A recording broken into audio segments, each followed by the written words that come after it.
How to correctly tape the bottom and top of a moving box. Before you begin packing, ensure that your cardboard moving box has a sturdy base by correctly taping the bottom. First, fold the box into shape and fold down the two smaller flaps on the bottom end of the box, then the two larger ones, so they meet in the middle. Tape down the seam in the middle, covering the edges of both flaps. Be sure to extend the tape over the sides of the cardboard box. Then add two pieces of tape parallel to the short edges of the bottom flaps. To secure the tape on the sides of the box, wrap a line of tape around all four sides of the box near the bottom. For extra stability, make an X with additional tape over the bottom of the box, taping on the diagonal from corner to corner. Once the box is full, but not overpacked, close the top flaps.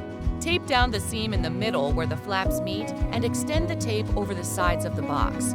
Add two parallel lines of tape on both sides of the top and wrap a line of tape around the sides to finish.